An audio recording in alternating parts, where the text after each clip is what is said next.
నమస్కారం అండి. అందరికీ నమస్తే. నమస్కారం. నమస్తే సార్. సరే, మనము ఇవాటి నుంచి వైయాకరణ సిద్ధాంత కౌముది అనే చదువుకోవాలని అనుకుంటున్నాం. ఏనాక్షర సమామ్నాయం అధిగమ్య మహేశ్వరాత్ కృత్స్నం వ్యాకరణం ప్రోక్తం తస్మై పాణినయే నమః. ఏన ధౌతా గిరః పుంసాం విమలైః శబ్దవారిభిః తమశ్చాజ్ఞానజం భిన్నం తస్మై పాణినయే నమః. అజ్ఞానాంధస్య లోకస్య జ్ఞానాంజనశలాకయా చక్షురున్మీలితం యేన తస్మై పాణినయే నమః. వాక్యకారం వరరుచిం భాష్యకారం పతంజలి పాణినిం సూత్రకారం చ ప్రణతోస్మి మునిత్రయం. ఇవాటి నుంచి మనం సిద్ధాంత కౌముది అనే పాఠం చెప్పుకోవాలి. ఈ సిద్ధాంత వెనకాల వాళ్ళు దయచేసి మ్యూట్ చేసుకోండి. చిన్న రిక్వెస్ట్, మీరే మ్యూట్ చేసుకోండి. నేను ఎవరిని మ్యూట్ చేయలేను, ఎందుకంటే అటు ఇటు కళ్ళు తిప్పుతూ ఉంటే మీ పాఠం మీకే ఇబ్బంది కలుగుతుంది కాబట్టి. ఓకే, సిద్ధాంత కౌముది అనేది మనం చదువుకోబోతున్నాం, మీకున్న సిలబస్. అయితే దీనికన్నా ముందు కొన్ని విషయాలు మనం తెలుసుకోవాలి. ఏమిటవి అంటే, వ్యాకరణము ఎందుకు అంటే శబ్దము యొక్క సాధుత్వాన్ని నిర్ణయం చేసేది.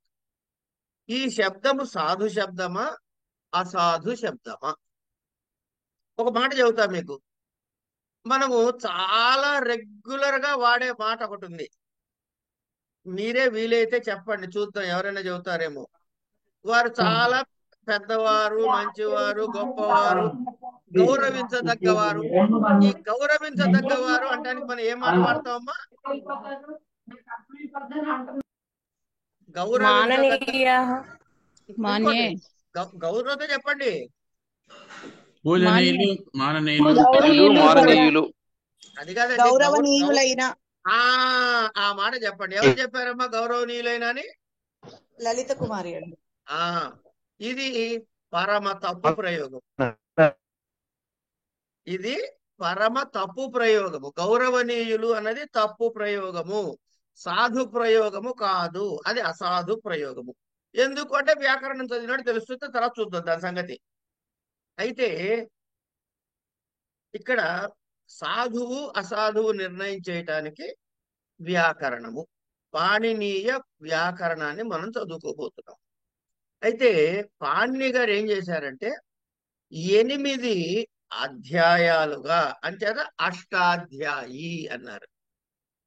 ఈ అష్టాధ్యాయిలో ఒక్కొక్క దానిలో మళ్ళీ 4 పాదాలు పెట్టారు. అంటే మొత్తం 32 పాదాలతో 8 అధ్యాయాలతో ఉన్నటువంటి వ్యాకరణ గ్రంథము అష్టాధ్యాయి. ఇందులో సుమారుగా 4000 సూత్రాలు ఉన్నాయి. ఇక్కడి వరకు క్లియర్ కదా? ఈ 4000 సూత్రాలు 8 అధ్యాయాల్లో సర్దుకుని ఉన్నాయి. సరే, ఇది ఒక పార్ట్. అయితే ఈ సూత్ర నిర్మాణం ఎలా జరిగింది అనే విషయాన్ని మనం తెలుసుకోవాలి. సూత్రము అంటే ఏమిటి? సూత్రము అంటే మనము ఆ అల్పాక్షరం అసందిగ్ధం సారవత్ విశ్వతోముఖం అస్తోభం అనవద్యంచ సూత్రం సూత్రవిదో విదుహు అని చెబుతారు. సూత్రము అంటే ఏంటంటే అల్పాక్షరం, అక్షరములు ఎంత తక్కువగా వాడితే అంత. అందుకే ఒక అర్ధమాత్రని కూడా తగ్గించగలిగితే కొడుకు పుట్టినంత సంతోషిస్తారట వాళ్ళు. కొడుకు పుడితే ఎంత ఆనందం కలుగుతుందో ఆ సూత్రకారుడు అరమాత్ర కాలాన్ని తగ్గించగలిగినా పరమానందం పడతాడు. సరే, అల్పాక్షరం అంటే తక్కువ అక్షరాల్లో చెప్పాలి. అసందిగ్ధం తక్కువ అక్షరాల్లో చెప్పాడు కదా, అయోమయంగా చెప్పకూడదు. సందిగ్ధం అందులో ఉండకూడదు. అల్పాక్షరం, అసందిగ్ధం, సారవత్. అందులో వ్యర్థమైనటువంటి శబ్దములు ఉండకూడదు. అంటే ఒక సూత్రం ఉందంటే ఇది ఊరికే పూరించుకోవడానికి పెట్టాడండి అని అనుకోవడానికి లేదు. అందులో ఉన్న ప్రతి అక్షరము, వర్ణము కూడా ఒక సారవంతమైనదే. సారవత్. విశ్వతోముఖం అంటే యూనివర్సల్ అప్లికేషన్. యూనివర్సల్ అప్లికేషన్ అన్నమాట. సారవత్ విశ్వతోముఖం. అస్తోభం అనవజ్యంచ. అందులో తప్పు పట్టడానికి ఉండదు. అనవసరమైనటువంటి గొప్పతనాన్ని చూపించేది కూడా ఉండదు. ఓ ఫలానా అలాంటివే ఉండవు. ఇది వేస్ట్, ఇది కూడా ఉండదు. అస్తోభం అనవజ్యంచ. ఈ 6 లక్షణాలు సూత్రానికి ఉంటాయి. ఇలా పాణిని గారు సూత్రాలు రాశారు. రాసిన తర్వాత ఈ సూత్రాల్ని సంక్షిప్తమైన వ్యాఖ్య, దాన్ని వృత్తి అంటారు. ఈ వృత్తిని రాసి దానికి కాశికా వృత్తి అని పేరు. కాశిక, ఆ వృత్తి పేరు కాశిక. ఇది పాణిని అష్టాధ్యాయ లక్షణం.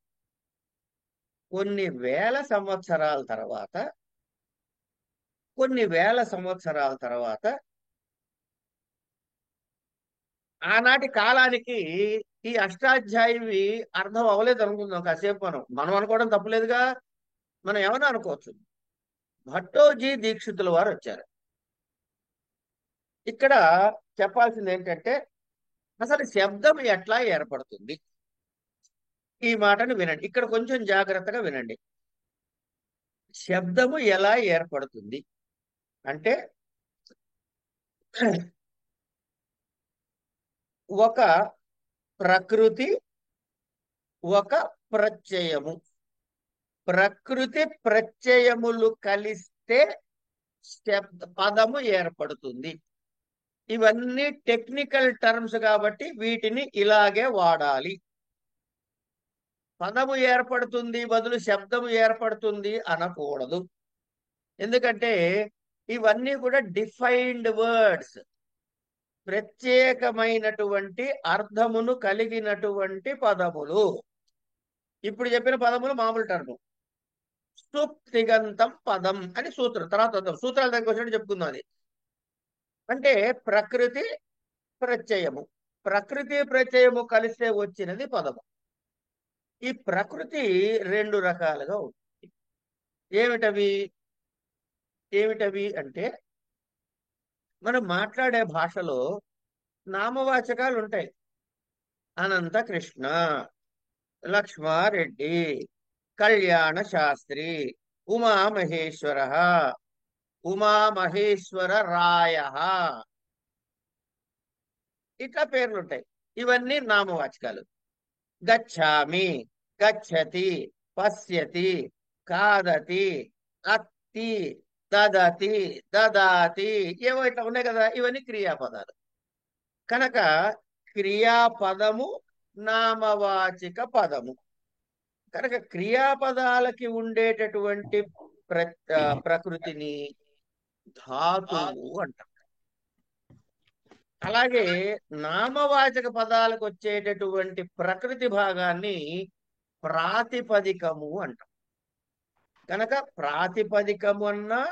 ప్రాతిపదికము నామవాచక పదాలకి సుబంత పదాలు అనుకోండి కాసేపు. ఈ సుబంతం అంటే చెబుతా ఒక నిమిషంలో. నామవాచక పదాలకి ఉండేటటువంటి ప్రకృతిని ప్రాతిపదిక అంటారు.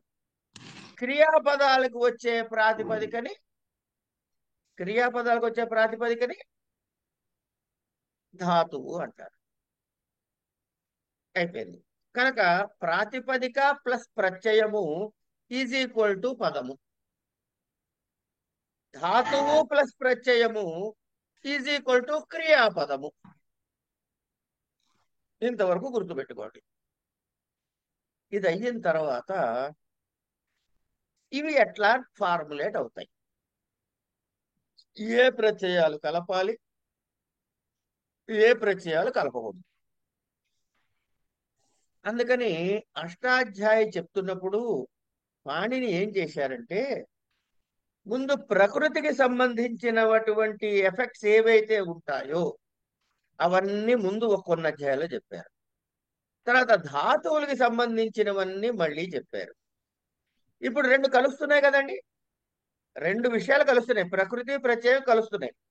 ఈ కలుస్తున్నప్పుడు కొన్ని సంధులు ఏర్పడతాయి కనుక సంధులు తెలియాలి. సంధులు తెలిసిన తర్వాత ఒక పదము ఏర్పడుతుంది. ఈ పదము ఏర్పడిన తర్వాత అంటే ప్రకృతి ప్రత్యయము కలిసి, ఇది కొంచెం జాగ్రత్తగా ఫాలో కండి. ఇక్కడ ప్రకృతి ప్రత్యయము అంటే ప్రాతిపదిక ప్లస్ ప్రత్యయం కావచ్చు, ధాతువు ప్లస్ ప్రత్యయం కావచ్చు. ప్రకృతి ప్లస్ ప్రత్యయము కలుస్తున్నప్పుడు కొన్ని విశేష కార్యాలు జరగవచ్చు. విశేష కార్యాలంటే మనం చేయాల్సినటువంటి పని, ఎఫెక్ట్స్ అన్నమాట, స్టెప్పులు. ఇవి ఎప్పుడవుతున్నాయి? పదస్థితి రాకముందు జరుగుతున్నవి. పదం అయిన తర్వాత అంటే ప్రకృతి ప్రత్యయము కలిసిపోయిన తర్వాత కొన్ని మార్పులు చెందే అవకాశం ఉంది. కొన్ని, అన్ని కావచ్చు, కొన్ని కావచ్చు. అలా పదస్థితి వచ్చిన తర్వాత జరిగే మార్పుల్ని చివరిలో చెప్పాడు. అని ఒక స్ట్రక్చర్ ఉంది దానికి, ప్రత్యేకమైన స్ట్రక్చర్ లో పాణిని అష్టాధ్యాయి రాశాడు. మీకు ఒక విషయం తెలియాలంటే, అసలు లింగ్విస్టిక్ రీసెర్చ్, పదము శబ్దము అని మీరు ఇప్పుడు ఎన్నైతే చదువుకుంటున్నారో లేదా చదువుకోబోతున్నారో అవన్నీ పాణిని అష్టాధ్యాయిని ఆధారంగా చేసుకుని ఆ స్ట్రక్చర్ కి మురిసిపోయి ఇతర లాంగ్వేజెస్ వాళ్ళు ఆ స్ట్రక్చర్ ని స్టడీ చేయడం ప్రారంభం చేశారు. Be proud for that. అయిపోయింది. ఇంతకీ ఇక్కడ దాకా చెప్పాం కదా. ఈయనకి బేసిస్ ఏమిటయ్యా? ఈ అష్టాధ్యాయి రాసేటప్పుడు మనకి ఇలా వచ్చు కదండి,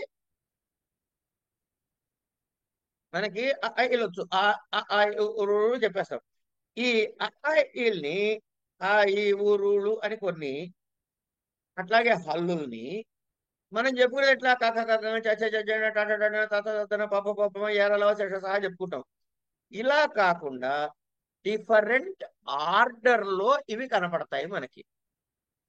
వీటిని ఏం చెప్తారంటే, పరమేశ్వరుడు తన ఢక్కని మోగిచ్చినప్పుడు 14 సూత్రాలు వినపడ్డాయి. పరమేశ్వరుడు ఢక్క మోగిచ్చినప్పుడు 14 సూత్రాలు వినపడ్డాయి. ఆ వినపడ్డ శబ్దాలని ఏమంటారయ్యా అనంటే మాహేశ్వర సూత్రాలు అంటారు. మాహేశ్వర సూత్రాలు. నృత్తావసానే నటరాజరాజో ననాద ఢక్క నవపంచవారం, 9 + 5 14 సార్లు వాయించాట. ఉద్ధృత కామ సనకాది సిద్ధాన్, ఈ శబ్దాలని సనకాది మహర్షులు విని వేదాంతాన్ని అర్థం చేసుకున్నారు. భరతుడు విని నాట్యశాస్త్రాన్ని చేశాడు. పాణిని విని వ్యాకరణాన్ని తయారు చేశాడు. వీటన్నిటికీ కారణం ఏమిటి? శివసూత్రజాలం. ఉద్ధర్తు కామ సనకాది సిద్ధా ఏతద్ విమర్శో శివసూత్రజాలం. ఈ 14 సూత్రాలని విని వాళ్ళు చెప్పుకున్నటువంటిది అని మనకి తెలిసింది. ఇదన్నమాట. కనుక సరే, ఇప్పుడు ఇక్కడికి పాణిని అష్టాధ్యాయ గురించి చెప్పేసుకున్నాం.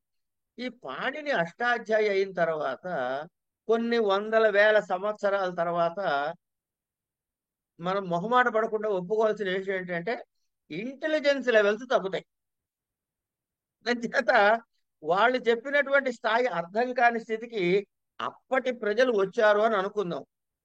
ఈ 4000 సూత్రాలని ఈ 4000 సూత్రాలని కూడా రీఆర్డర్ చేశాడు సిద్ధాంత కౌముదికారుడు భట్టోజీ దీక్షితుల వారు. రీఆర్డర్ చేశారు అంటే 8వ అధ్యాయంలో ఉన్నది మొదటి నీళ్ళు రావచ్చు, మొదటిది ఉన్నది ఏమన్నా చివరికి పోవచ్చు, మధ్యలో పాదం నుంచి పైకి రావచ్చు, కిందకి రావచ్చు, వాట్ ఎవర్ చేసి ఏం చేశాడు? దీన్ని ప్రకరణాలు అని పేరు పెట్టాడు. అయిపోయింది. ఇక సిద్ధాంత కౌముదికి అష్టాధ్యాయిలో ఉన్న సూత్రాలు అవే అయినా ఈ రీఆర్డర్డ్ ఫార్మెట్ వల్ల కొన్ని మార్పులు జరిగాయి. సరే, అవేమిటో మనం ఉత్తరోత్తర చూస్తూ నెమ్మదిగా చూస్తూ పోదాం.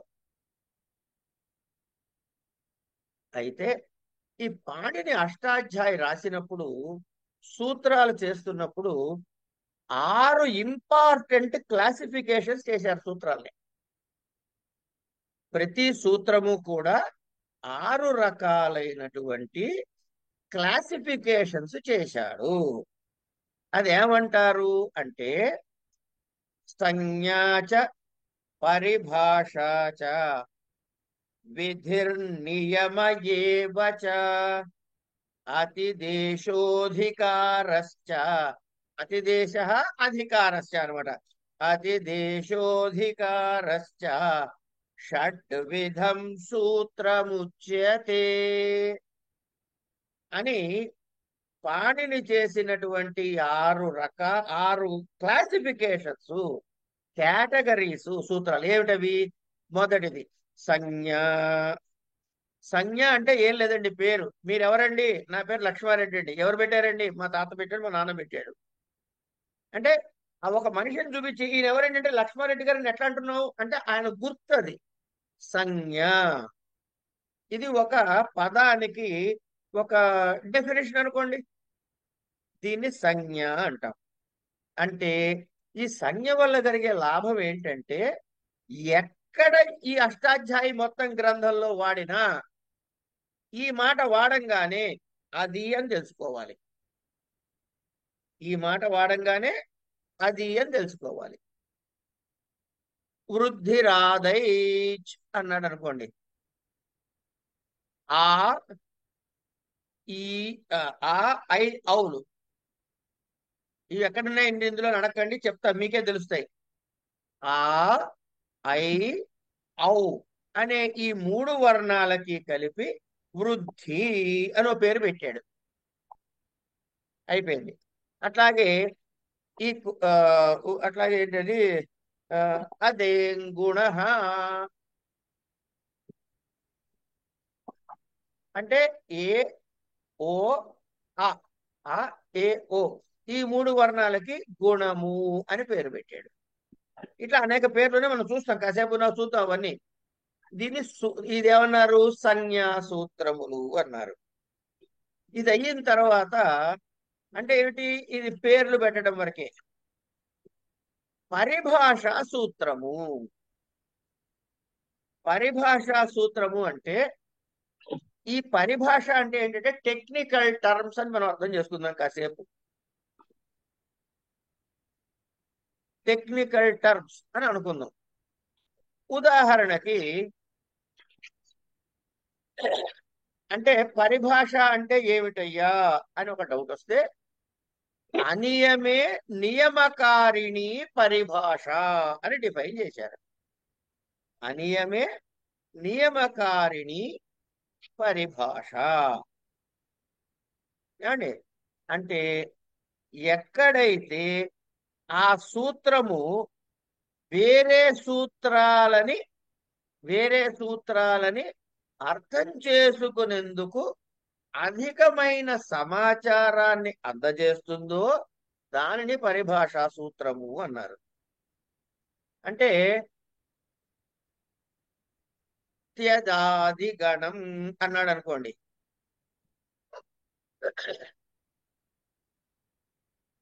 ఇప్పుడు పరిభాషలో ఏం చేస్తారు అంటే మనకి ఏదో కాసేపు ఒక మాట అనుకుందాం. ఏంటి పరిభాషలో ఏం చెప్దాం మీకు సూత్రం? పరిభాష ప్రకరణంలో అదేంటి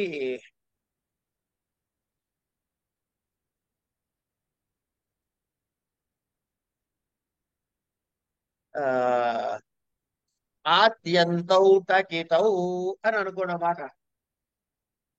ఆద్యంతౌ టాకీతో. ఇవేం అర్థం కాకపోతే కంగారు పడకండి. ఈ పాఠం అర్థం కాకపోతే నేను చెప్పే సూత్రాలు ఎక్కడైనా అస్సలు బుర్ర పెట్టవద్దు, భయపడవద్దు. ఇవన్నీ ఓ సింతేనా అనుకునే రోజు త్వరలోనే మీకు ఉంటుంది. ప్రస్తుతానికి ఇదేమిటి ఇట్లా ఉంది అని అనిపించచ్చేమో కానీ కొద్ది రోజుల్లోనే మీరు ఓ సింతేనా అనుకుంటారు. ఆద్యంతవు టకితవు అన్నాడు. అంటే ఇప్పుడు ప్రత్యయం చెప్పాడండి. మనం ఏం చెప్పుకున్నాము? ప్రకృతి ప్రత్యయము కలిస్తే పదం వస్తుంది అనుకున్నాం కదా. ఈ ప్రత్యయం చెప్పాడు. ఈ చెప్పిన తర్వాత ఈ ఈ వచ్చిన ఒక ఆదేశం ఏదో చెబుతాడు. ఆదేశం అంటే ఇవి ఉన్నవి కాకుండా ఇంకోటి ఏదో తెచ్చి పెట్టుకునేది. ఈ తెచ్చి పెట్టుకునేది ఎక్కడ పెట్టాలి?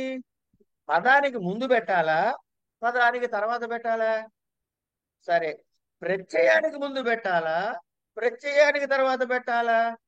ఇప్పుడు ఎట్లా ఉంది? ప్రత్యయము ప్రకృతి ప్రత్యయము రెండు పక్క పక్కన ఉన్నాయి. ఇది ప్రకృతికి ముందు పెట్టాలా, ప్రకృతికి తర్వాత పెట్టాలా? ప్రత్యయానికి ముందు పెట్టాలా, ప్రత్యయానికి తర్వాత పెట్టాలా అని ఒక కన్ఫ్యూజన్ వస్తుంది కదా. అది చెప్పటానికి ఆయన ఎన్నుకున్న పదం ఏంటంటే ఆద్యంతౌ టకితౌ అన్నాడు. ఇవన్నీ తెలుస్తాయి. అంటే చెప్పినటువంటి ఆ ఆదేశమో ప్రత్యయమో ఏదైతే ఉందో అందులో చివరినగా కకారం ఉన్నట్టయితే, లేకపోతే టకారం ఉన్నట్టయితే అన్నాడు. అంటే ఆ చివరిన టకారం ఉందనుకోండి, అట్ అనుకుందాం కాసేపు. అట్ అన్నప్పుడు టకారం వినపడదు లేదు చివరిన. ఈ టకారం వినపడితే ఆది చెప్పిన ప్రదేశానికి ముందు వైపు పెట్టుకోరా నాయన. కకారం వినపడింది అనుకోండి, ఢక్ అన్నాడు. సారీ, ఢక్కులో కకారం వినపడుతుంది అంటే ఎక్కడ ఉండాలి? అంత్యమునందు ఉండాలి. ఆది ఆ ఆ ఆద్యంతో టకితం అంటే టక్ ఇత్ అనే టక్ అంటే టకారము కకారములు ఎక్కడొస్తాయి? ఆద్యంతౌ. ఆదినందేమన్నా టకారం వస్తుంది, అంతమునందేమన్నా కకారము ఇత్తుగా ఉన్నవి వస్తాయి అన్నాడు. ఈ ఇత్తుగా ఉన్నది ఏడో చెప్పుకుందాం కాసేపట, కంగారేం పడక్కర్లే. ఇవి పరిభాషా సూత్రాలు. ఇట్లాంటివి ఉండే పరిభాషా సూత్రాలు. ఇది అయిన తర్వాత ఇంకొక వెరైటీ ఏమిటి? పరిభాషా సూత్రాలు అయిన తర్వాత అంటే విధి సూత్రాలు. విధి సూత్రాలు అంటే డూ, చెయ్యి, చెయ్యి, చెయ్యొద్దు, ఇవి విధి సూత్రాలు. అంటే యాక్షన్ చెప్పేదన్నమాట. అంటే ఇవేం చెబుతాయి? ఈ విధి సూత్రాలు ఏం మార్పులు చెయ్యాలి, ఎలా చెయ్యాలి అనే విషయాన్ని చెబుతాయి. ఈ కోయణచి అని ఒక సూత్రం ఉందండి. ఈ కోయణచి అంటే ఏమిటి? ఇక స్థానే ఎన్ స్యాత్ అచిపరే అని దానికి వ్యాఖ్యానం చెప్పాలి. ఎక్కడుందండి ఈ మాటలన్నీ? అక్కడ అని అడగచ్చు మీరు. అవన్నీ వస్తాయి. ఎట్లా వచ్చాయో మీకే తెలుస్తాయి కాసేపటికి. కనుక ఇది చెయ్యి. ఇక్కులు వచ్చినప్పుడు, ఇక్కులు వచ్చినప్పుడు అచ్చులు పరముగా ఉంటే ఎన్నులు వస్తాయి అన్నాడు. ఏమండి? అదేంటి,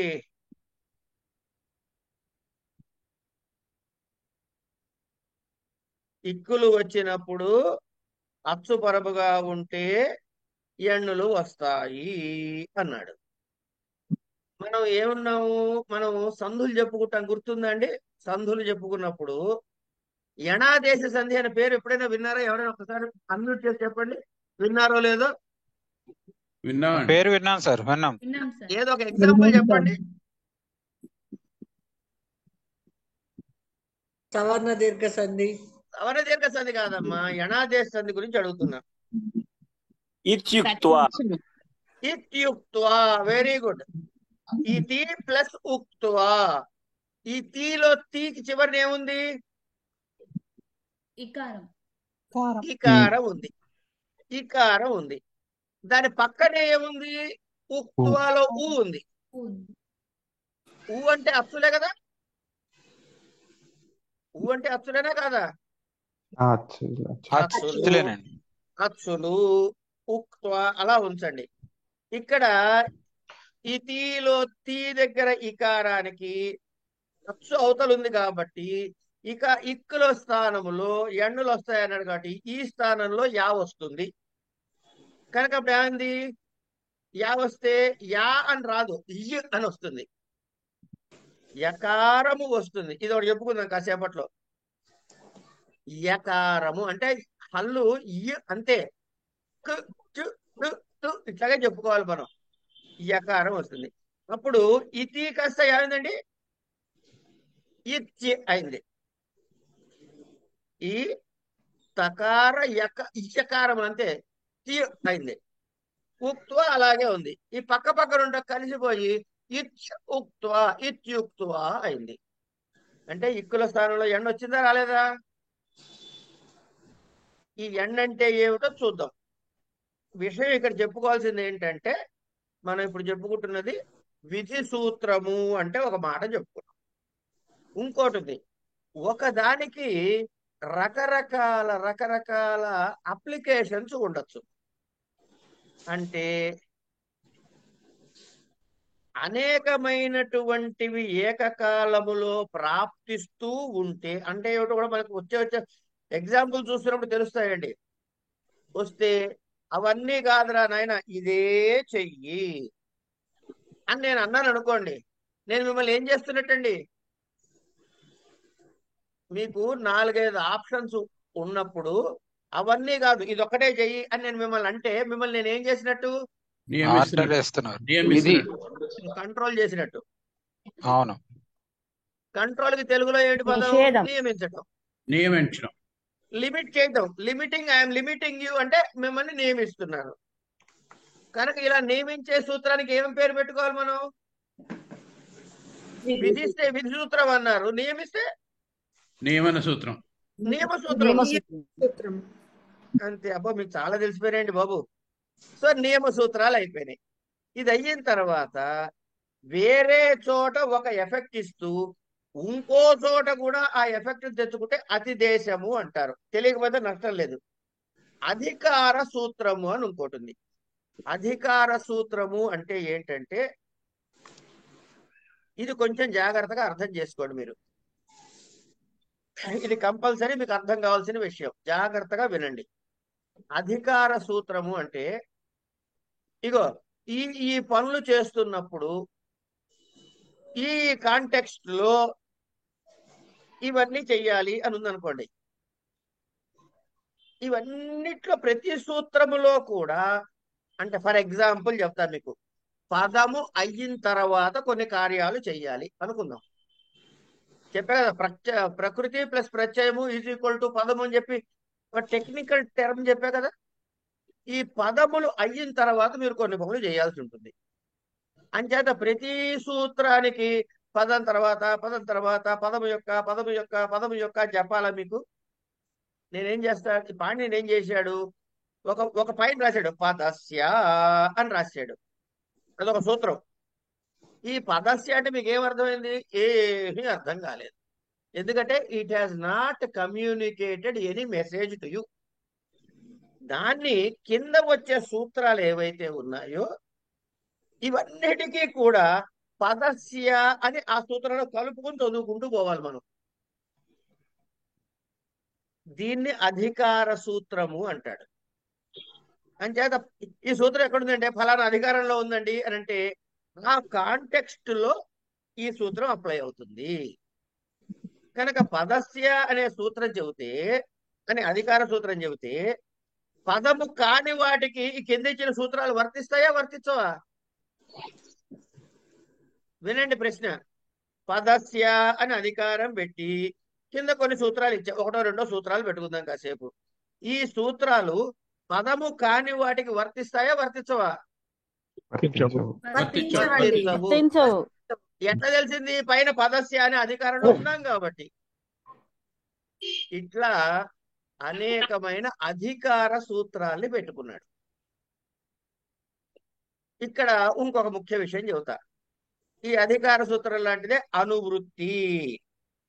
ఏంటది? అనువృత్తి అనువృత్తి. అనువృత్తి. అట్లాగే అధికారము ప్రత్యయ ప్రత్యయ ఒకటి ఉంది. ప్రత్యయ అంటే ఇవన్నీ ప్రత్యయాలకు సంబంధించినటువంటి సూత్రాలు చెప్పబోయేవన్నీ అంటాడు. ఏమండి? అంటే అంటే మనం అర్థం చేసుకోవాల్సింది ఏమిటి అంటే ప్రత్యయాలు అయితేనే ఈ కింద సూత్రాలు వర్తిస్తాయి, మిగతా చోటికి వర్తించవు. ఓకే, ఇక్కడ ఒక్క నిమిషం బ్రేక్. నేను చెబుతున్నది స్పీడ్గా ఉందా, స్లోగా ఉందా, అర్థమవుతుందా, కావట్లేదా? చాలా చక్కగా అర్థమవుతుందండి. అవుతుందండి.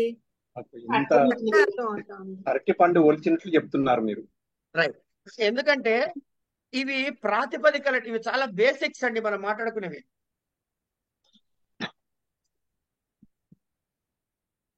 వీటి మీద క్లారిటీ లేకపోతే you will land in confusion. అందుకని ఇది వివరం చెప్పటం. ఈ ఉపోద్ఘాతం ఒక అరగంట ఎక్కువైనా సరే ఇది చాలా ముఖ్యమైనటువంటి పార్ట్. సరే, ఇప్పుడు నేను రెండు వాక్యాలు చెబుతా, వినండి జాగ్రత్తగా. ఎవరు? లక్ష్మారెడ్డి గారు, మీరు మైక్ ఆన్ చేయండి సార్.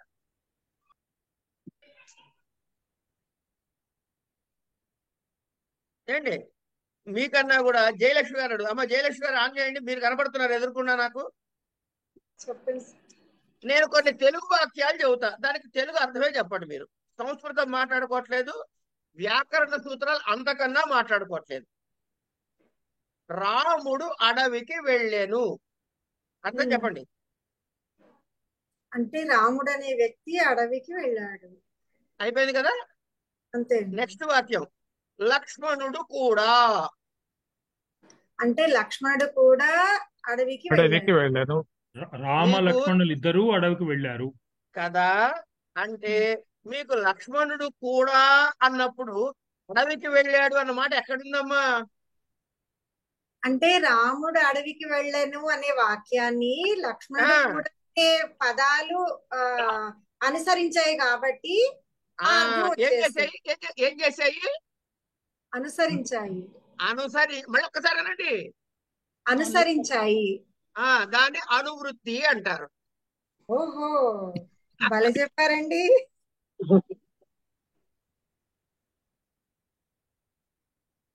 అనువృత్తి అంటే దగ్గరలో పై సూత్రాల నుంచి కొన్ని పదాలు గాని సూత్రంగా గాని అడుక్కు తెచ్చుకోవటము.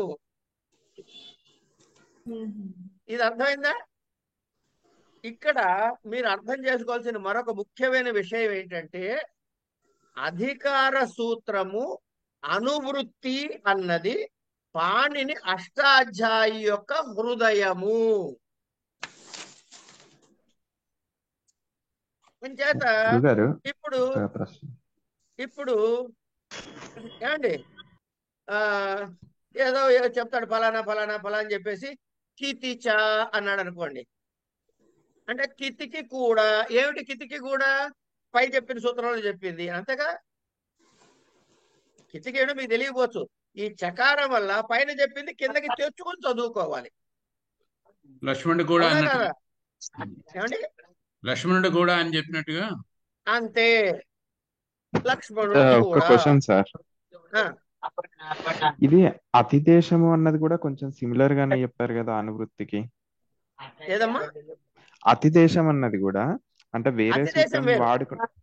అతిదేశం వేరు, అనువృత్తి వేరు. అతిదేశము ఫ్రంట్ బ్యాక్ ఎక్కడి నుంచి అయినా రావచ్చు. సూత్ర నెంబర్ 10 ఉందనుకో నాయన, అనువృత్తి shall always be prior to సూత్ర number 10, not from 11 forward.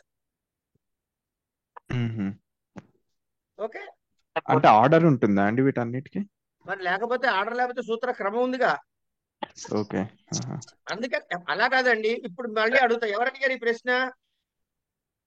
Sandeep గారు, మనమే మాట్లాడుకుందాం. ఇప్పుడు రాముడు అడవికి వెళ్ళాను అంటే అర్థం ఏంటి చెప్పండి? రాముడు అడవికి వెళ్ళాడు అని. లక్ష్మణుడు కూడా. రామునితో పాటు లక్ష్మణుడు వెళ్ళాడు. అన్న మాట మీకు అర్థమైంది కదా. ఉమ్, ఇప్పుడు ఈ లక్ష్మణుడు కూడా పైన పెట్టి రాముడు అడవికి వెళ్ళేది కింద పెడితే సేమ్ మీనింగ్ కన్వే చేస్తుందా? చెయ్యదు. ఎవరు శ్రీనివాసాచార్య శిరసనహళ్ ఏమన్నా సబ్జెక్ట్ కాకుండా మాట్లాడకుంటే హాయిగా మాట్లాడుకోండి, మ్యూట్ చేసుకుని అంతే. ఏమండి ఇప్పుడు ఆర్డర్ మారిపోతే కాంటెక్స్ట్ మారిపోయిందా లేదా సందీప్? మారిందండి. అందుకని అష్టాధ్యాయి క్రమములో చదివేటప్పుడే అతిదేశం గాని, అనువృత్తి గాని, అధికారము గాని ఆపరేట్ అవుతాయి. ఉహు. ఇది బేసిక్ డిఫరెన్సెస్ ని మీరు అర్థం చేసుకోవాలి.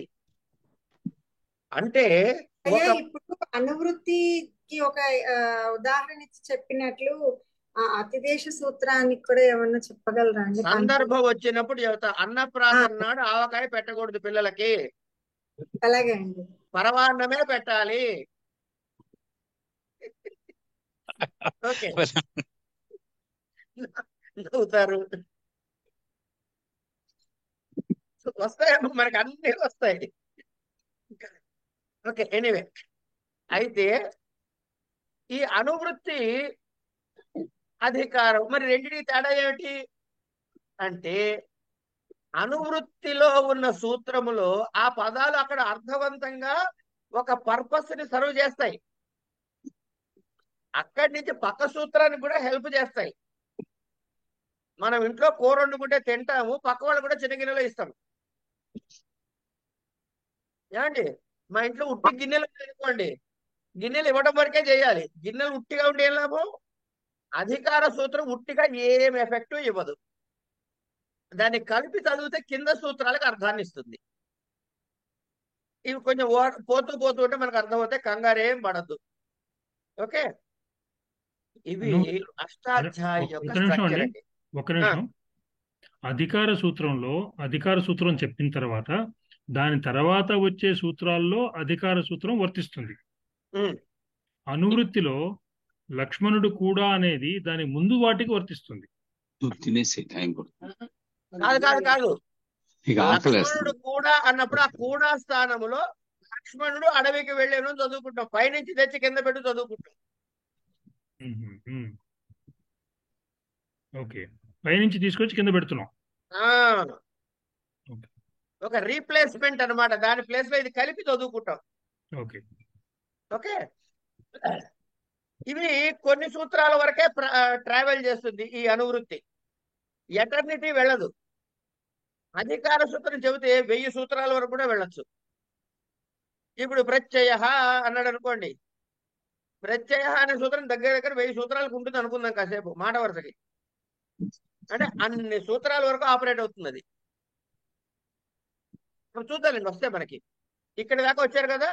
అంటే పాణిని అష్టాధ్యాయిలో ఉన్న 4000 సూత్రాలు మీకు మనసులో ఉండి ఇవన్నీ నోటికి కుమ్మేసి అప్పుడు కానీ అప్లై చేయలేరు. ఇది పాణిని కాలంలో ఉన్నటువంటి మేధో సంపత్తి. 1000 సంవత్సరాల తర్వాత డిటీరియేషన్. మా నాన్నగారు 10వ క్లాస్ లో రాసిన క్వశ్చన్ పేపర్ ఇప్పుడు డాక్టరేట్ కూడా చేయలేరు. ఇప్పుడు పరీక్ష హాల్లోకి వెళ్ళొస్తే పరీక్ష పాస్ అయిపోతాం. అప్పుడు పరీక్ష హాల్లోకి వెళ్తే కదా అప్పుడు ఉండే సిలబస్ వేరుగా ఉండేది. అంటే the intelligence levels will drop down anyway. అందుకని భట్టోజీ దీక్షలు ఏం చేశారు, దీన్ని రీఫార్మేట్ చేశారు. చేసి ప్రకరణాలుగా విడగొట్టారు. ఈ ప్రకరణాలుగా విడగొట్టినప్పుడు ఏమవుతుందంటే, ఇక్కడ అధికార సూత్రము అనువృత్తి అన్నవి రెండు కూడా వ్యానిష్. అనువృత్తి ఉంటే ఉండవచ్చు కొంతవరకు, అనువృత్తి ఉంటే ఉండవచ్చు, కానీ అధికారము అనే కాన్సెప్ట్ వెళ్ళిపోతుంది. కారణం ఏంటంటే ఇది ఇక్కడిది పైకి పైది కిందకి అయింది కాబట్టి. అయినా మనకి దీన్ని ఏమంటారంటే ప్రయోగానికి తేలిగ్గా ఉంటుంది. అప్లికేషన్ ఆఫ్ నాలెడ్జ్ కి ఫెసిలిటేట్ చేశాడు భట్టోజీ దీక్షితుల వారు. ఇక్కడ వరకు అర్థమైందా? ఈ పాయింట్ వరకు అర్థమైందా? ఈ పాయింట్ వరకు అర్థమైందా అండి? అర్థమైందండి. అర్థమైందండి. అర్థమైందండి. ఆ, అర్థమైంది. అర్థం కాదు, పూర్తిగా అయిందా, అర్థమైందా? అంటే ఒక్క అధికారము కాన్సెప్ట్ మాత్రమే డిలీట్ చేశాడు, అంతే కదండి? అది ప్రస్తుతానికి అదే అనుకుందాం. Okay. Correct, you are right to an extent. Okay. ఏమండి, ఈ ప్రకరణాలు ఎలా వచ్చాయి అంటే సంజ్ఞా ప్రకరణము మొట్టమొదటిది. అంటే ఇక్కడ బొట్లు పెట్టారు, దీన్ని ఇట్లా ఈ పేరుతో పిలుస్తాను, దీనిని ఈ పేరుతో పిలుస్తాను, దీన్ని ఈ పేరు పెట్టి పిలుస్తాను అని చెప్పే వరుసని సంజ్ఞా ప్రకరణము అంటారు. పరిభాషా ప్రకరణము అంటే ఇలాంటి శబ్దం ఎక్కడైనా సూత్రంలో కలిపితే ఎలా ఇంటర్ప్రెట్ చేయాలి అని చెప్పే కోడ్ పరిభాషా ప్రకరణము. ఇప్పుడు మనం ఏం చేస్తున్నాము, ఏమేం కలిపితే పదం వస్తుందని చెప్పుకున్నాం అండి? ఒక్కసారి ఎవరైనా చెప్పండి. ప్రకృతి ప్రత్యయం కలిపితే పదం వస్తుందండి. అప్పుడు ప్రకృతి ప్రత్యయం పక్క పక్కన రాగానే కొన్ని కలిసిపోతాయా, కలిసిపోవా? అంటే ఫర్ ఎగ్జాంపుల్ ఇందాక మీరు చెప్పారు ఏంటి, ఆ ఏదండి ఇందాక చెప్పింది? ఇత్యుక్తమా అత్యుక్తమా ఏదో చెప్పారుగా? ఇత్యుక్తే అన్నారు. ఇత్యుక్తే ఇత్యుక్తే అన్నారు. ఇప్పుడు ఇత్యు ఉక్తే రెండు పక్కన పెట్టి అనండి చూస్తా. ఇత్యు ఉక్తే, ఇత్యు ఉక్తే అనండి చూద్దాం. పేగ పట్టుకుంటుంది. మనకి తెలియకుండా ఇత్యుక్తే అని కలిపేశాం, అవునా కదా? ఇది ఇలా పదస్థితి రాకటానికి ముందు కూడా, అంటే ప్రకృతిగా ప్రత్యయంగా ఉండి పదస్థితి రానప్పుడు కూడా కొన్ని సందులు జరగచ్చు. అందుకని అత్సంధి ప్రకరణము అని చెప్పాడు. ఏంటండి? అచ్చు సంధి, అచ్చులతో సంధి జరిగే ప్రకరణం. అసలు అచ్చని ఎందుకంటారు మీకు తెలుసా అండి ఎవరికైనా ఇక్కడ? అంటే మాహేశ్వర సూత్రాల్లో చాలా ఆపేయండి అక్కడ, అంతే. మీకు తెలుసా విషయం? అచ్చు హల్లు ఇవన్నీ ఎందుకు వచ్చాయి మీకు అందరికి వాడతాం, కానీ మనం ఎందుకు దాన్ని టెక్నికల్ టర్మ్స్ చెప్పుకుందాం. అయిన తర్వాత అచ్చంది అయిన తర్వాత హల్లులతో సంధి జరగచ్చుగా, హల్ సంధి ప్రకరణం చెప్పాడు. కొన్ని విసర్గలు ఉంటాయి, విసర్గ సంధి ప్రకరణం చెప్పారు. ఇది అయిన తర్వాత శబ్దాలు ఎన్ని రకాలండి అంటే సుబద్ధ మనం చెప్పుకోవాలి కదా పదాలు. రామ, హరి, గురు, ఈ మూటికి తేడా ఏమిటి? అకారాంత, ఇకారాంత, ఉకారాంత పదాలు అన్నారు. కనుక ఇప్పుడు ఈ అకారాంత, ఇకారాంత, ఉకారాంతాలు ఇవన్నీ కలిపి అచ్చులు అన్నప్పుడు అచ్చులు అంతముగా ఉన్నటువంటి పుల్లింగ రూపాలు ఏమిటి అని చెప్పేది ఒక ప్రకరణం. అజంత పుల్లింగ ప్రకరణం అంటాడు. వెంటనే మీరేం చెప్పాలి? అజంత స్త్రీలింగం ఉండదా అండి అని అడగాల వద్దా? వేసుకోండి ఒక ప్రకరణం దానికి. ఈ రెండు వదిలేస్తే మూడోది ఏంటి వదిలేశాను? నపుంసకలింగం. చెప్పండి మరి అజంత. నెక్స్ట్ ప్రకరణం మీరే చెప్పండి. అజంత నపుంసకలింగ ప్రకరణం.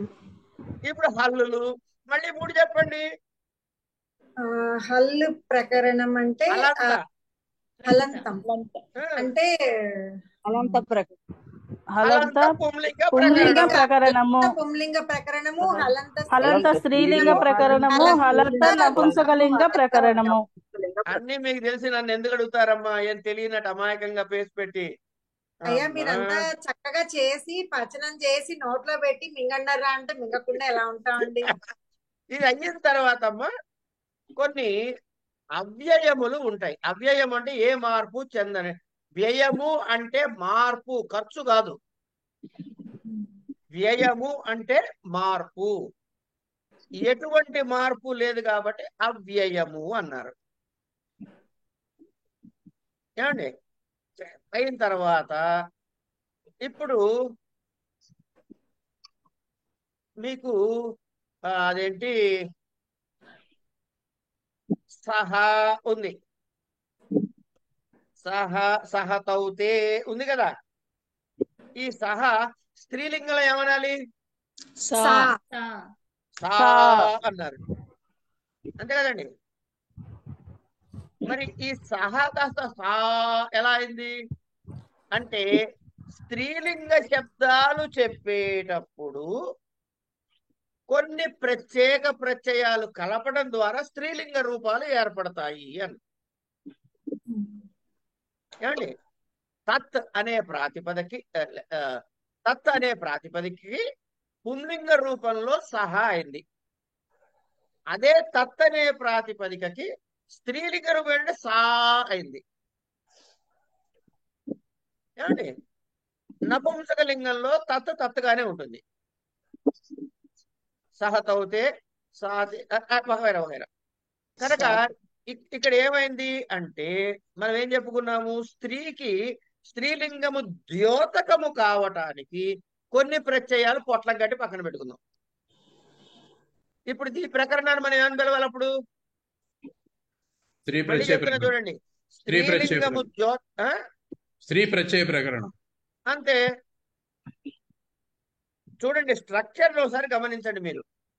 ఇక్కడి వరకు ఏమైనా ఈ శబ్దం అయిందా లేదా పక్కకు పెట్టడం రూపం ఏర్పడింది. అయిన తర్వాత ఇక్కడ ఇప్పుడు భాషలో ప్రయోగించాలి, పదం ఏర్పడింది. రాముడు అనాలి. అదే రాముడికి ఇస్తున్నాడు రాముడికి అంటారు, లేదా రాముడు ఇస్తున్నాడు అనుకోండి రాముడి చేత అంటారు. ఇట్లా విభక్తులు వస్తాయి, అవునా కదా?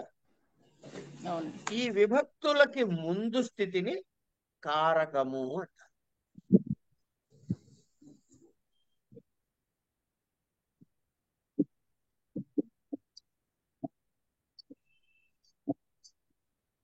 అంటే మీకేనా చెప్పాను వాళ్ళక?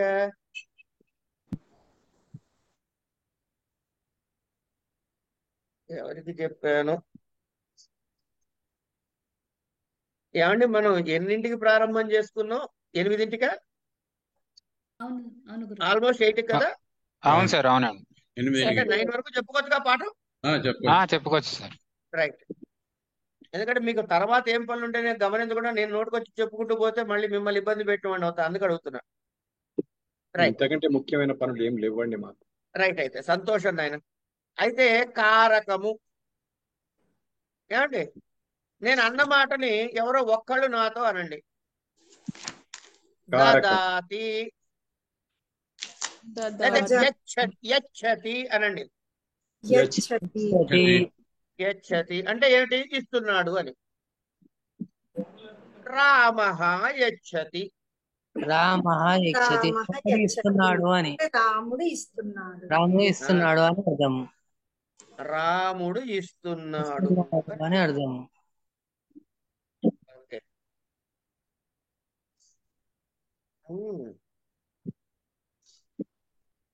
రామః యచ్చతి ఏమిస్తున్నాడండి? ఓ పండు ఇస్తున్నాడు అనండి అమ్మా. ఫలం యచ్చతి. ఫలం యచ్చతి. మరి ఇప్పుడు మీరు ధర్మం ప్రకారం ఏం చెప్పాలమ్మా? ఫలహ ఏవో చెప్పాలిగా, ఫలము పుష్పము ఏదో అనాలిగా. ఫలం అని మార్చారు, ద్వితీయ విభక్తి వాడారు అక్కడ. రాముడు ఫలమును చేత్తో ఇస్తున్నాడు. హస్తేన.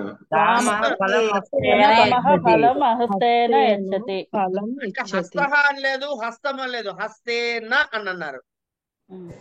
తృతీయ విభక్తి. విభక్తులు వదిలేండి కాసేపు, ఆ విభక్తి పేర్లు చెప్పకండి, విభక్తుల పేర్లు చెప్పకండి సార్. కారణం అది. కారణం కాదు, కరణం. కరణము అంటే ఇన్స్ట్రుమెంట్. కరెక్ట్ కదా? ఇస్తున్నాడు అనేటటువంటి ఒక క్రియకి రామః అన్నది ఏమన్నా లింక్ ఉందా? ఉంది అంటే అది ఒకటి స్వతంత్ర కర్త అని సూత్రం. సరే, సూత్రాల తర్వాత వెళ్దాం. అంటే స్వతంత్రుడు, కర్త, వీడు ఈ పని చేస్తున్నాడు. స్వతంత్ర అంటే ప్రధానమైన వాడు అని అర్థం, అంతేగాని వాడిని ఇష్టం చేసుకునేవాడు అని కాదు. ఈ పర్సన్ అయిన తర్వాత ఫలం దచ్చతి అన్నారు, అంటే ఫలమును ఇస్తున్నాడు. అంటే ఏమిటైంది? వాడు చేసే పని అది, అవునా కదా? అవును. ఈ ఇచ్చేవాడు చేసే పని ఏమిటి? ఫలమును ఇవ్వటం. కనుక దాన్ని కర్మకారకము అన్నారు. ఈ కర్మకారం ఎలా ఇస్తున్నాడండి? చేత్తో ఇస్తున్నాడు. చేతితో అంటే ఇప్పుడు చెయ్యి లేకపోతే పనికిరాదు కదా. చెట్టుని గొడ్డలితో కొడుతున్నాను అంటే గొడ్డలి ఏమిటి మనకి? సాధనమేనా కాదా? సాధనం. అవును సార్. ఇన్స్ట్రుమెంట్. ఇన్స్ట్రుమెంట్ ఇంగ్లీష్ లో రాశాడు ఇన్స్ట్రుమెంటల్ కేస్ అని రాస్తారు. అవును. ఇన్స్ట్రు వేరు కొట్టి మెంటల్ కేస్ అనకండి.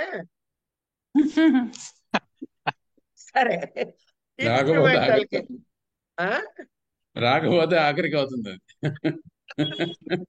అంటే చాలా సీరియస్ సబ్జెక్ట్ చదువుకున్నాడు, మధ్య మధ్యలో ఇట్లా నవ్వుకుంటూ ఉంటే రిలాక్స్ అవుతామండి. అవునవును. సరే, కరణకారకం అన్నారు. అందుకని కరణకారకం ఎందులో ఏ విభక్తిలో చెప్తున్నారు? తృతీయ విభక్తి. తృతీయ విభక్తి. ఇక్కడ జాగ్రత్తగా వినండి అమ్మా, మళ్ళీ అడుగుతున్నా నేను. రామః యచ్చతి అనండి. రామః యచ్చతి. రామః యచ్చతి. రామః ఫలం యచ్చతి. రామః ఫలం రామః ఫలం యచ్చతి. రామః ఫలం హస్తేన యచ్చతి. రామః ఫలం హస్తేన యచ్చతి. ఈ తృతీయ ఎందుకు వాడారు అంటే కరణము అంటే ఇన్స్ట్రుమెంట్ కాబట్టి. ఎవరికి ఇస్తున్నాడు? కాసేపు ఉమామహేశ్వరాయ యచ్చతి అందాం. అంత పొడుగు పేరు చెప్పలేకపోతే మహేశ్వరాయ యచ్చతి చెప్పండి. రామః రామః ఫలం హస్తేన ఉమామహేశ్వరాయ యచ్చతి. ఆయన ఏమన్నా ఉమామహేశ్వర, ఉమామహేశ్వరం, ఉమామహేశ్వరేణ అనలేదు, ఉమామహేశ్వరాయ అన్నాం. ఎందుకంటే ఆయనకి ఈయన దానము చేయబడుతున్న వాడెవడు? ఈ యచ్చతి అనే క్రియ ఏదైతే ఉందో దీనికి ఉమామహేశ్వరరావు గారు ఎట్లాంటి లింక్ ఉన్నాడు అంటే తీసుకునే లింకులో ఉన్నాడు. అంచేత సంప్రదాన కారకం అన్నారు. ఏమన్నారు? సంప్రదానం. సంప్రదాత కారకము. ఇప్పటి వరకు చెప్పిన కారకముల పేర్లు చెప్పుడి. కర్తృకారకము, కర్తృకారకము, కర్మకారకము, కరణకారకము, సంప్రదాన కారకము. పుస్తకం చూసి చెప్పట్లేదు కదా, పుస్తకం చూడకుండానే చెబుతున్నారు కదా.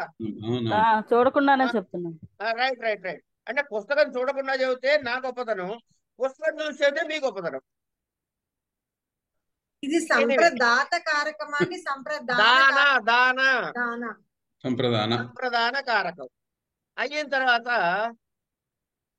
ఎక్కడి నుంచి తీసిస్తున్నాడు ఈ పుస్తకము లేదా ఈ పండు? రాముడికి ఒక జోలు ఉంది, సంచి. సంచిని స్యూతము అంటాం. చెప్పండి, వాక్యం చెప్పండి. రామః ఫలం హస్తేన మహేశ్వరాయ స్యూతాత్ యచ్చతి. అయిపోయింది. ఇంతకీ ఉమామహేశ్వరరావు గారు ఎవరయ్యా? అయ్యా మహేశ్వరరావు గారు మీ ఫాదర్ పేరు ఏంటండి? ఆంజనేయులు గారండి. రైట్. ఆంజనేయస్య పుత్రః. చెప్పండి. ఆంజనేయస్య పుత్రః. మళ్ళీ చెప్పండి, మళ్ళీ చెప్పండి. రామః ఫలం హస్తేన. ఆంజనేయస్య పుత్రః రామః. ఆంజనేయ. ఒక్క నిమిషం అమ్మా. ఉమామహేశ్వరరావు గారి తండ్రి పేరు ఆంజనేయులు గారు, రాముడి తండ్రి పేరు దశరథుడు గారు. ఇప్పుడు చెప్పండి. దశరథస్య హస్తేన ఆంజనేయ పుత్రః ఉమామహేశ్వర. ఆంజనేయస్య పుత్రాయ. ఆంజనేయస్య పుత్రాయ మహేశ్వరాయ. రాసుకోక్కర్లేదమ్మా, ఇవన్నీ నోటితో చెప్పుకోవాల్సిన విషయాలు. స్యూతాత్ యచ్చతి. స్యూతాత్ యచ్చతి. ఇంతకీ ఎక్కడిచ్చాడు? రైల్వే ప్లాట్ఫారం మీద ఇచ్చాడా? సికింద్రాబాద్ స్టేషన్ లో ఇచ్చాడా? వాళ్ళ ఇంట్లో ఇచ్చాడా? ఊళ్ళో ఇచ్చాడా? ఎక్కడిచ్చాడు? గృహే ఇంట్లో ఇచ్చాడు. గృహే గృహే గృహే యచ్చతి. గృహము నందు ఎక్కడ ఉన్నాడు వాడు? గృహే ఇది ఇది ఇల్లు ఇక్కడ ఉన్నాడు. దీన్ని అధికరణము అంటారు. ఏమంటారు? అధికరణం. అధికరణము.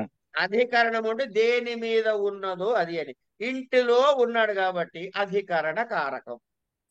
ఇప్పుడు గమనించండి, దశరథస్య పుత్ర అని అన్నాము ప్రథమ విభక్తి. ఆంజనేయస్య అని అన్నాము, కానీ పుత్ర దగ్గర పుత్రాయ అన్నాం. మహేశ్వరాయ అన్నాం. చతుర్థి. మహేశ్వరాయ పుత్రాయ. ఎందుకు? మహేశ్వరాయ చతుర్థిలో ఉంది. అంటే ఏ కారకం అండి అది? నమహం సంప్రదాన కారకం. సంప్రదాన కారకంలో ఉంది కాబట్టి అది అది చతుర్థి విభక్తిలో వాడుతున్నాం కాబట్టి ఈయన కూడా చతుర్థి విభక్తిలోనే వాడతాయి. ఏమండి? గురువుగారు షష్ఠీ కారకాన్ని ఏమన్నారు? షష్ఠీ విభక్తి కారకాన్ని నేనేం అనలేదు ఇంకా, అందుకే ఆపాను. ఓకే ఓకే షష్ఠికి కారకం లేదు అని చెప్పదలుచుకుంది. సంబంధం మాత్రమే. ఎందుకంటే ఇప్పుడు చూడండి మళ్ళీ, ఏమండి మొత్తం పాఠం అయిపోయిందండి బాబు. సరే, యచ్చతి అని అన్నాం. ఈ యచ్చతి తోటి ఎవడిస్తున్నాడు? రామః యచ్చతి. కహ దదాతి యచ్చతి? రామః యచ్చతి. కిం దదాతి? కిం యచ్చతి? ఫలం యచ్చతి. కేన యచ్చతి? హస్తేన యచ్చతి. కస్మై యచ్చతి? మహేశ్వరాయ యచ్చతి. కస్మాత్ యచ్చతి? సూతాత్ యచ్చతి. కుత్ర యచ్చతి? గృహే యచ్చతి. ఏమండి ఇప్పుడు మరి ఈ దశరథస్య ఆంజనేయస్యకి ఈ యచ్చతితో లింక్ ఉందా? లేదు. కనుక దీనికి కారకము అని అనరు. మిగతా అన్నిటికీ కూడా ఒక ప్రశ్న వేస్తే సమాధానం వస్తుంది. ఇది కేవలం సంబంధం అన్నమాట. కనుక షష్ఠిని సపరేట్ గా చూడాలి. క్లియర్? సో ఎన్ని కారకాలు వచ్చాయి? 6 కారకాలు వచ్చాయి. 6 కారకాలు వచ్చాయండి. ఆగండి, పంచమి దానికి ఏమంటారు గురుగారు? ఇంకా చెప్పలేదండి. చెప్తా. అపాదాన కారకం.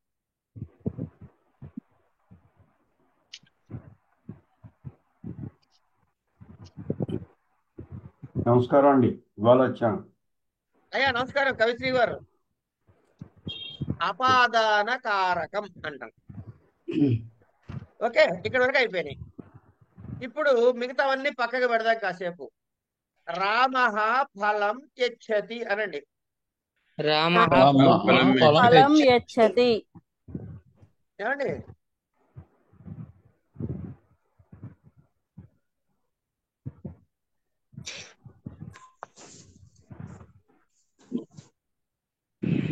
ఇంకో మాట చెప్తా. రామేణ రామే ఇప్పుడు రామః ఫలం యచ్చతి అన్నాం కదండి. అంచేత ఈ యచ్చతి అన్న దానికి ఏమన్నా రిలేషన్షిప్? ఈ యచ్చతి అంటే ఏమిటి? క్రియాపదం. ఇవ్వబడింది. ఎవరిచ్చారు? రాముడు.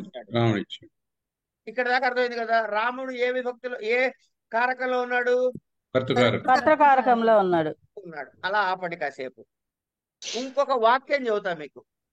రామేణ బాణేన హతః వాలిః అనండి.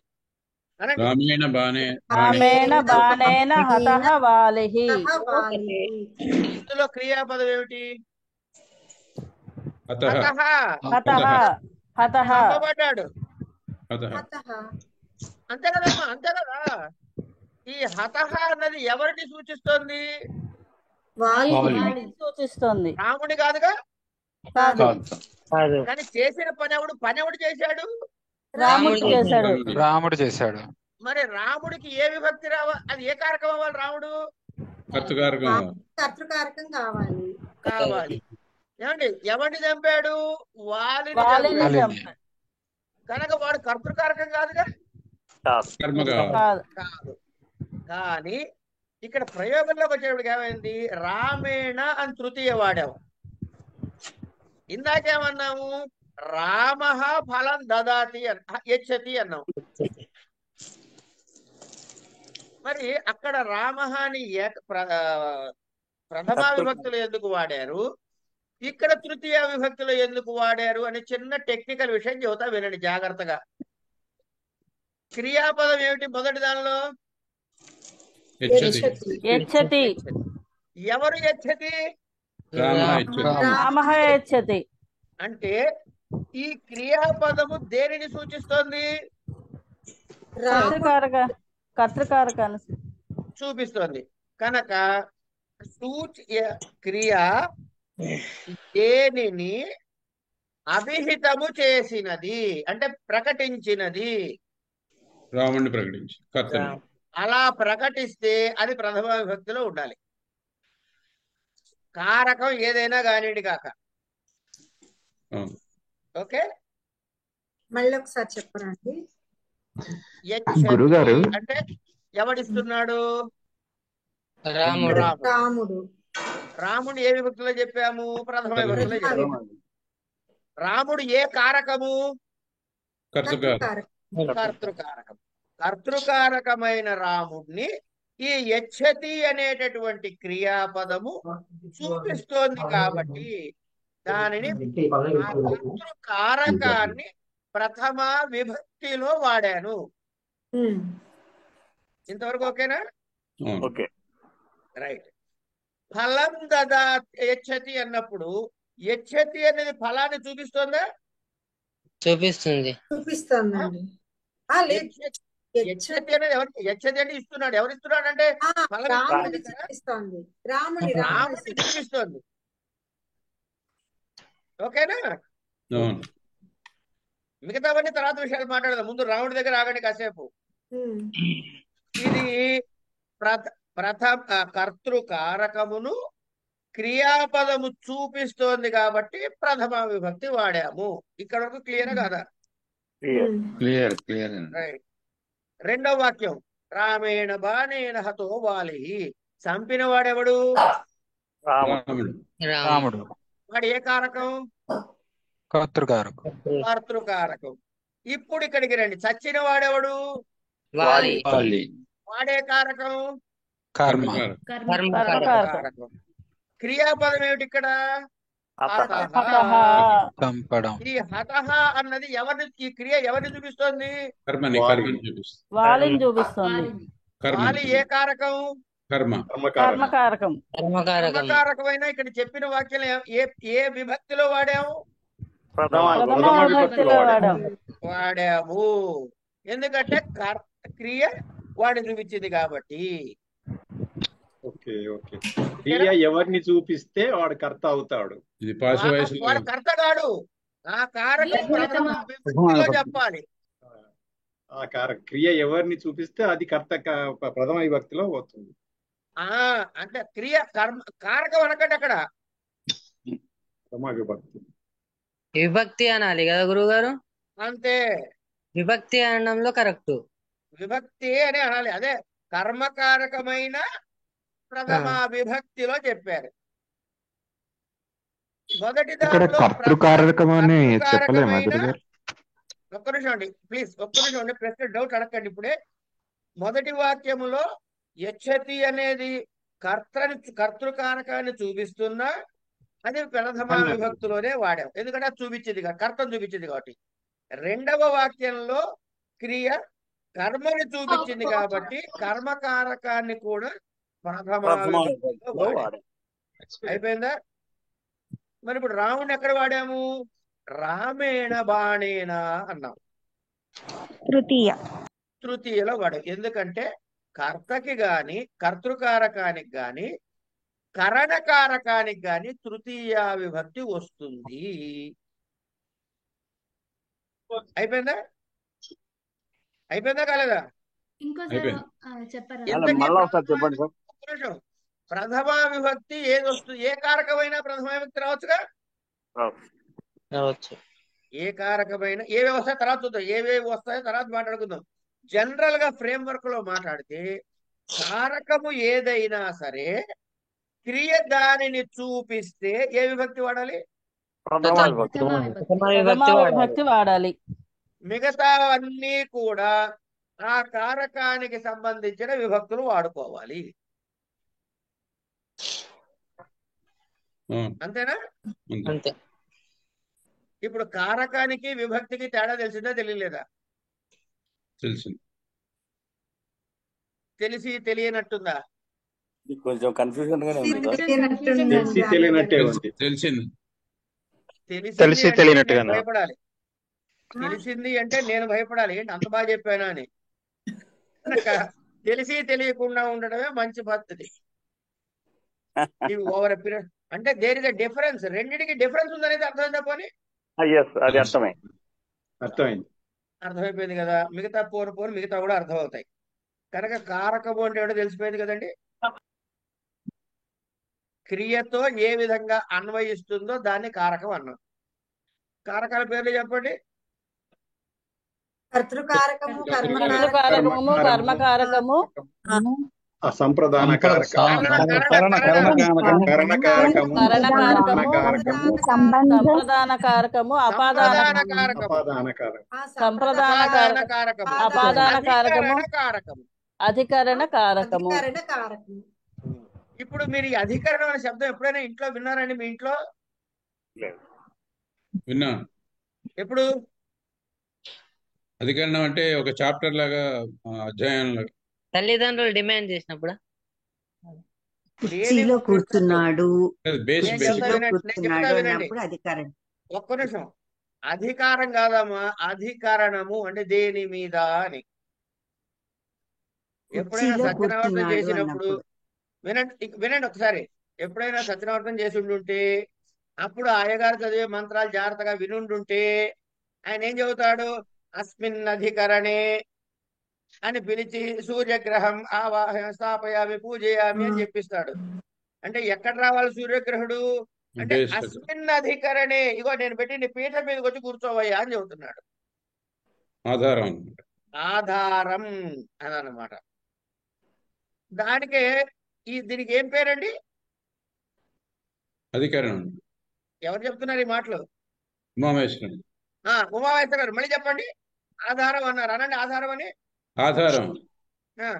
ఆధారః అనండి. ఆధారః. అధికరణం అనండి. అధికరణం. రెండు కలిపి అనండి. అధికరణం. ఆధారో అధికరణం. ఆధారో అధికరణం. ఆధారో అధికరణం. సూత్రాలు మీకు నోటుకు వచ్చేసాయి ఆల్రెడీ. ఆధార అధికరణం అదొక సూత్రం కదా. అదే సూత్రం, కారక సూత్రం. అధికరణ కారక సూత్రం అదే. ఏమండి? కర్తకి కరణానికి అని అనాలంటే ఏమనాలి మహోదయ? దీనిలో కారకంలో ఇప్పుడు క్రియని చూపించిన కర్మని చూపించినా లేదంటే కర్తను చూపించినా సరే అది ప్రథమ విభక్తి అవుతుంది అంటారా? కరెక్ట్. అంతే. ఓవర్ పీరియడ్ ఆఫ్ మీతో చదువుకుందామా, కంగారు పడద్దు. ఇప్పుడు నా ప్రశ్న ఏంటంటే, ఏమడిగానండి? ప్రశ్న ఏదో అడిగాను, మర్చిపోయాను. కర్త యొక్క కరణము యొక్క అని రెండు కలిపి చెప్పాలంటే ఏ విభక్తి వాడాలి? షష్ఠీ విభక్తి వాడాలి కదా. కర్తస్య కరణస్య ద్వివచనం ఉంది కదా. కరెక్ట్ గా చెప్పారు. కర్తకరణయోః. ఈ రెండింటికి ఏమొస్తాయి? తృతీయ వస్తుంది. తృతీయ కర్తృకరణయో తృతీయ. ఇదో సూత్రం. అంటే ఇప్పుడు సూత్రాలు భయంకరంగా ఉన్నాయా, దాని అర్థాన్ని మనం సంక్షిప్తంగా చెబుతున్నామా? చాలా సులువు. మొదట్లో అర్థం కాలేదు, చూస్తే కవుది చూస్తే అర్థం కాలేదు. ఇప్పుడు చెప్తుంటే ఒక్కొక్కటి అర్థం అవుతుంది. మీరు చెప్పడం వల్ల సులభంగా అనిపిస్తున్నాయండి. కాదండి, ఉన్నది సులభమే. కాదు, మీరు చెప్పడం సులభంగా ఉంది. పోనీ అలాగే అనుకుందాం, సులభం అయిపోయింది కదా.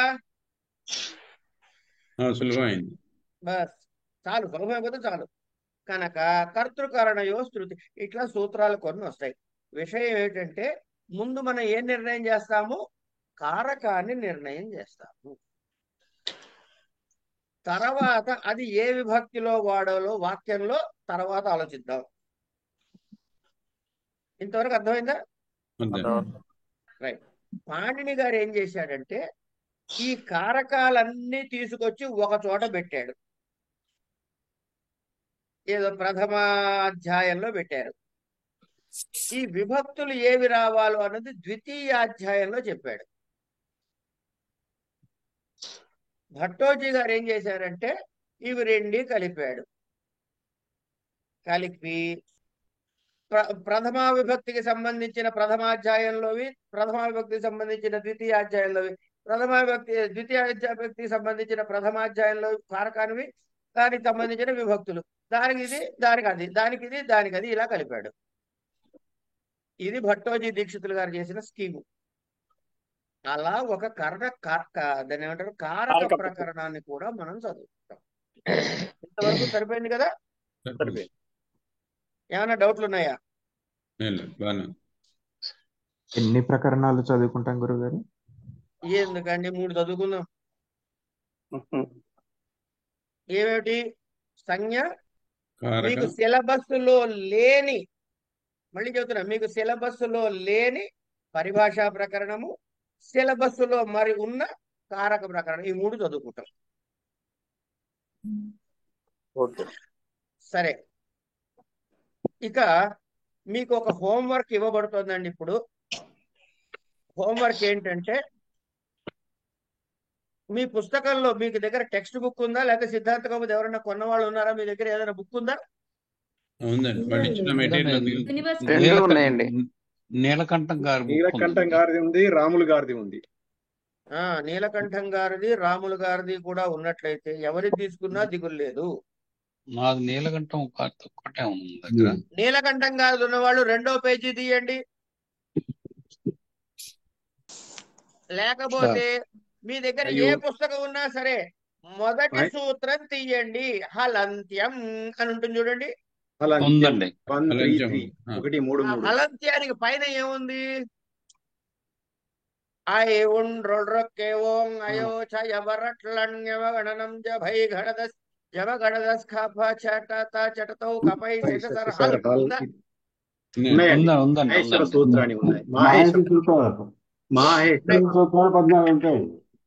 మాహేశ్వరాణి సూత్రాణి. ఇక్కడ సార్ మీరు గమనించండి, మీ పుస్తకం తీసుకొని చేతిలో పట్టుకోండి. చేతిలో కళ్ళు తర్వాత ఏం రాశాడు? ఇది మాహేశ్వరాణి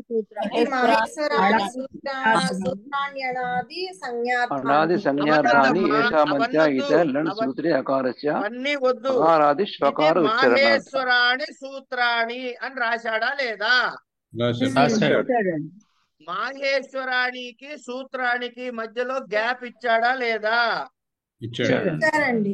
ఇచ్చాడు. గ్యాప్ ఇవ్వకుండా రాయాలంటే ఎట చదవాలంటే మాహేశ్వర సూత్రాన్ని అనాలి. కలిపి చదివితే సమస్త పదము అంటే సమాసం చేస్తే మాహేశ్వర సూత్రాన్ని అని రాయాలి. కానీ మీరు మాహేశ్వర సూత్రాన్ని అని రాయదలుచుకుని మాహేశ్వర రాసి గ్యాప్ ఇచ్చి సూత్రాన్ని అని రాస్తే అది మార్పు పడదు. ఇట్లా కొట్టేయటం. ఎందుకు అంటే ఎందుకు అంటే ఒకసారి నాకు అవకాశం ఇవ్వండి. ఏ విభక్తిలో విశేష్యము ఉన్నదో అదే విభక్తిలో విశేషణము కూడా ఉండాలి. మహేశ్వరాణి సూత్రాణి. ఇది ఎక్కడ చదువుకున్నాం? ఇప్పటిదాకా చదువుకున్నామా లేదా? ఇట్లాంటివి చెప్పండి ఒకసారి ఎవరైనా టక్కుమని. చదువుకున్నాం సార్. ఎక్కడ చెప్పుకున్నాం? నేను పరిచయాలు చదువుకున్నాను. విభక్తి రామేణ బాణేన ఒకటి,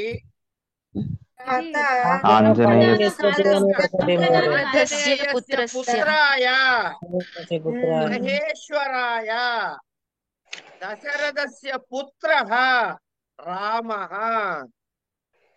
రామఃకి విశేషణము పుత్రః. పుత్రః. మహేశ్వరాయకి విశేషణము పుత్రాయ కదా. కనుక విడివిడిగా రాసినప్పుడు విభక్తులు టాలీ కావాలి. ఇంతవరకు క్లియరా? ఇక్కడికి ఎక్కువ చెప్పేసుకున్నాం పాఠము. ఒక్కసారి నాతో ఎవరో ఒక్కళ్ళు అనండి. ఎవరంటారు? రైట్ అనండి అమ్మా జయలక్ష్మి గారు. ఆ ఏ ఉన్. ఆ ఏ ఉన్. మళ్ళీ అనండి. ఆ ఈ ఉన్. ఆ ఈ అన్నది ఆ ఈ ఉన్ అనాలి కానీ పొరపాటు కూడా ఆ ఈ ఉన్ అనగద్దు. ఎందుకంటే మనం పొరపాటు అనే అవకాశం ఉంది కాబట్టి అక్కడ ఆపి చెప్తున్నా. ఈ అంటే యకారానికి ఈ గుడించేగలిగి వచ్చేది ఈ అవుతుంది. మనం ఉన్నది ఈ. ఈ అన్నది అచ్చు, ఈ అన్నది హల్లు. ఆ ఈ ఉన్ ఆపండి. అనండి.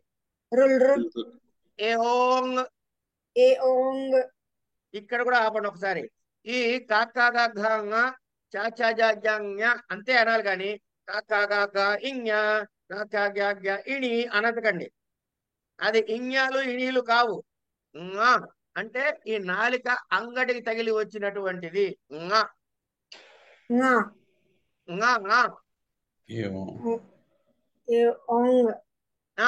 ఓంగ్లో ఉన్న అట్లాగే ఏ ఓంగ్ ఐ ఔచ్. ఐ ఔచ్. విడగొట్టద్దు. ఐ ఔచ్. ఐ ఔచ్. హయవరట్. హయవరట్. లన్. లన్. జ్ఞమగణనం. జ్ఞమగణనం.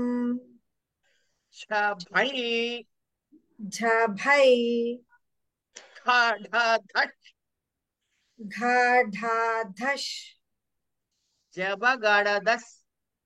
జబగడదస్. చటతౌ.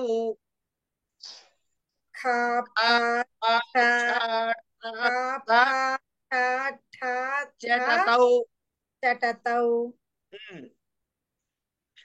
కపై. కపై. శశసర్. శశసర్. హల్. హల్. ఇప్పుడు అక్కడ ఘా ఎట్లా రాశాడు, మా ఎట్లా రాశాడు, ఝా ఎట్లా రాశాడు? రాశాడు కదా. ఝా మా నా ఇవన్నీ రాశాడు కదా.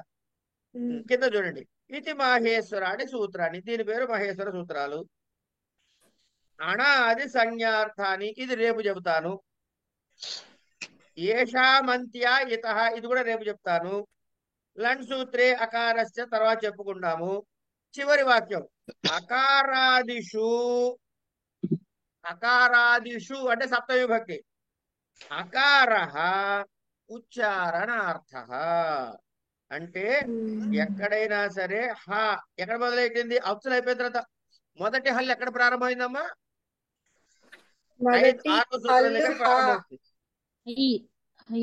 హయవరట్. హయవరట్ల హ అంటే అక్కడ ప్రారంభమైంది. ఇక్కడి నుంచి అన్ని హల్లులు ఇచ్చాడు.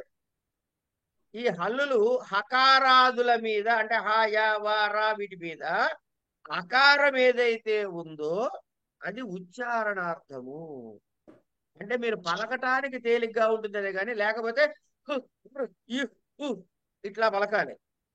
ఇది పలకటం కష్టం కాబట్టి ఒక అకారాన్ని తగిలించి చెప్పానే గాని హల్లు అంటే హకారమే అంటే పొల్లుతో ఉన్నదే. ర్ అనే పలకాలి, ఉవ్వు అనే అనాలి. అంతే.